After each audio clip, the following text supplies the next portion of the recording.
ഏറ്റവും പ്രസ്റ്റീജിയസ് ആയിട്ടുള്ള ഒരു എക്സാമിനേഷൻ ആണ് നീറ്റ്. 2024 നീറ്റ് പരീക്ഷയിൽ മിന്നും വിജയം നേടിയ ബ്രില്യന്റിന്റെ കുറച്ച് ചുണക്കുട്ടികളാണ് ഇന്ന് നമ്മോടൊപ്പം ഉള്ളത്. അവർ മാത്രമല്ല, അവരുടെ ക്ലാസ് ടീച്ചർ ഇന്ന് നമ്മോടൊപ്പം ചേരുന്നുണ്ട്. അപ്പോൾ കുട്ടികളുടെയും ക്ലാസ് ടീച്ചറിന്റെയും ഒക്കെ വിശേഷങ്ങൾ നമുക്കൊന്ന് കേൾക്കാം. അപ്പോൾ ആദ്യമായിട്ട് ഓരോരുത്തരും പേര് പറയൂ. പേരും എത്രയാണ് നിങ്ങളുടെ സ്കോർ എന്നും പറയും.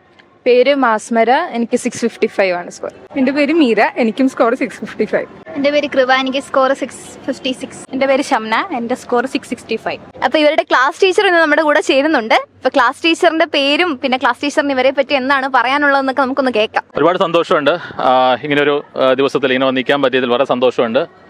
എൻ്റെ പേര് ബിബിൻ എന്നാണ്. ഞാൻ തേവര സെന്ററിൽ വർക്ക് ചെയ്യുന്നു. L9 ബാച്ചിലെ സ്റ്റുഡൻസ് ആണ് ഇവര്. വേറെ കുറച്ച് പേരുടെ ഉണ്ട്. എനിവേ ഇപ്പം ഇവരെയാണ് നമുക്ക് കിട്ടിയത്. കുഴപ്പമില്ലായിരുന്നു. എല്ലാവരെയും പോലെ തന്നെ എക്സാമിൻ്റെതായ സ്ട്രെസ്സും കാര്യങ്ങളൊക്കെ ഉണ്ടായിരുന്നു. പക്ഷെ നല്ല രീതിയിൽ ചെയ്തു. കുഴപ്പമില്ല. എന്തായാലും അവരുടെ ആഗ്രഹം പോലെ തന്നെ ബാക്കി അന്വേഷണം കൂടെ നടക്കട്ടെ. നല്ല നല്ല കോളേജ് കിട്ടട്ടെ. എല്ലാവിധ ആശംസകളും. നമുക്ക് ഇനി ചോദിക്കാനുള്ളത് നിങ്ങളോടാണ്. അപ്പൊ നിങ്ങൾ ഒരു ഹോസ്റ്റലിലായിരുന്നു എല്ലാവരും? ഒരു ഹോസ്റ്റലിലായിരുന്നു, ഒരു ക്ലാസ്സിലായിരുന്നു. അപ്പൊ നിങ്ങൾ ഒരുമിച്ചൊക്കെ പഠിച്ചോണ്ടാണോ വരുന്നത് എക്സാമിനൊക്കെ? അപ്പൊ നിങ്ങൾ ഇപ്പം ഒരുമിച്ച് കുറച്ച് ആൾക്കാരുണ്ടായിരിക്കുമല്ലോ. അപ്പൊ നമ്മൾ ഒറ്റയ്ക്ക് ഇരുന്ന് പഠിക്കുന്നതിനേക്കാളും എല്ലാവരും കൂടെയൊക്കെ ഇരുന്ന് പഠിക്കുമ്പോൾ നമുക്ക് കുറച്ചുകൂടെ പെട്ടെന്ന് കൺസെപ്റ്റ്സ് ഒക്കെ ക്ലിയർ ആവും അല്ലേ? അപ്പൊ ഈ കമ്പൈൻ സ്റ്റഡി നിങ്ങൾ എങ്ങനെയാണ് ഹെൽപ്പ് ചെയ്തതെന്നൊന്ന് പറയാവോ? ഞങ്ങളൊക്കെ ഒരേ ഹോസ്റ്റലിൽ ഒരേ ഫ്ലോറിലും ആയിരുന്നു, തൊട്ടപ്പുറത്തെ റൂമിലൊക്കെ ആയിരുന്നു. അതുകൊണ്ട് പിന്നെ ഒരു ചോദ്യം കിട്ടിയില്ലെങ്കിൽ തന്നെ പെട്ടെന്ന് ഹെൽപ്പിന് തൊട്ടടുത്ത ആളുണ്ടായിരുന്നു.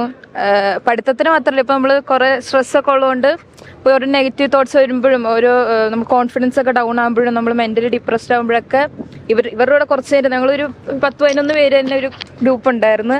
അവരുടെ കൂടെ തന്നെ ഒരു കുറച്ച് നേരം ഇന്ന് സംസാരിക്കുമ്പോൾ തന്നെ ഭയങ്കര റിലീഫായിരുന്നു. വീട്ടിൽ പോകണേക്കാട്ടും റിലീഫായിരുന്നു എല്ലാവരും കൂടി ഒന്ന് സംസാരിക്കുമ്പോഴൊക്കെ തന്നെ. പിന്നെ ഒരു രീതിയിലുള്ള നമ്മളെക്കാട്ടും സപ്പോർട്ട് ചെയ്തുകൊണ്ടിരുന്ന പിയർ ആയിരുന്നു. ഒരു രീതിയിലുള്ള, അതായത് അവർക്ക് മാർക്ക് കൂടുതലാണല്ലോ എനിക്ക് കുറവാണല്ലോ എന്നുള്ള ഒരു രീതിയിലുള്ള കമ്പാരിസൺ ഒന്നും ഉണ്ടായിരുന്നില്ല. എല്ലാവരും ഭയങ്കര സപ്പോർട്ട്. നമ്മുടെ ബ്രില്യന്റിന്റെ ഏറ്റവും വലിയ സ്പെഷ്യാലിറ്റി എന്ന് പറയുന്നത് നമ്മുടെ ക്ലാസ്സുകളുടെ ഒപ്പം തന്നെ എന്ത് സംഭവിച്ചാലും എല്ലാ ആഴ്ച നടത്തുന്ന വീക്ക്ലി എക്സാംസ് ഉണ്ടല്ലേ? അപ്പോൾ ഓരോ എക്സാംസിനും ചിലപ്പോൾ ഒരു എക്സാമിന് നമുക്ക് നല്ല സ്കോറും നല്ല റാങ്കും കിട്ടുന്നുണ്ടാവും. അടുത്ത എക്സാമിന് ചിലപ്പോൾ അത്രയും റാങ്ക് കയറിയെന്ന് വരില്ല. അപ്പോൾ നമുക്ക് സ്വാഭാവികമായിട്ടൊരു സ്ട്രെസ് ഉണ്ടാവും.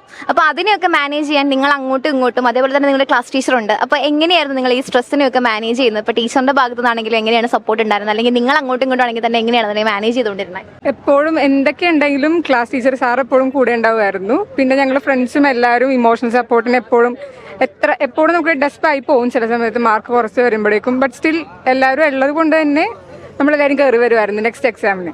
നമ്മളൊക്കെ തന്നെ ആദ്യം തൊട്ടേ എപ്പോഴും നല്ല മാർക്ക്, എപ്പോഴും ഹൈ മാർക്ക് വാങ്ങിയവരല്ലായിരുന്നു.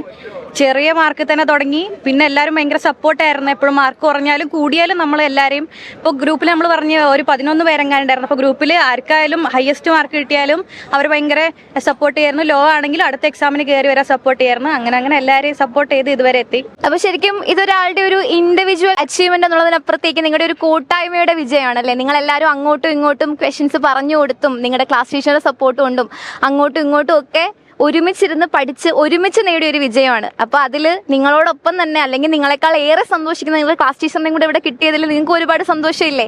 അപ്പോൾ ഇനിയാണെങ്കിലും സാറിനും ഇതേപോലുള്ള ഒരുപാട് നല്ല കുട്ടികളെ ഈ വർഷവും കിട്ടട്ടെ. നിങ്ങൾക്കും ഇപ്പോൾ ഈ റാങ്ക് വെച്ചിട്ട് നല്ല മെഡിക്കൽ കോളേജുകളിൽ നിങ്ങൾക്ക് പറ്റുവാണെങ്കിൽ ഒരേ സ്ഥലത്ത് തന്നെ ഒരുമിച്ച് തന്നെ MBBS ജോയിൻ ചെയ്യാനും കൂടെ പറ്റട്ടെ എന്ന് ആശംസിക്കുകയാണ്. അപ്പോൾ ഓൾ ദി ബെസ്റ്റ്. എൻട്രൻസ് സംബന്ധമായ വാർത്തകളും അപ്ഡേഷനുകളും ഏറ്റവും വേഗം ആധികാരികമായി അറിയാൻ ബ്രില്യൻ സ്റ്റഡി സെന്റർ പാല യൂട്യൂബ് ചാനൽ സബ്സ്ക്രൈബ് ചെയ്യുക, ബെൽ ഐക്കൺ അമർത്തുക. ഈ വീഡിയോ മറ്റു സുഹൃത്തുക്കളിലേക്കും മാക്സിമം ഷെയർ ചെയ്യുക.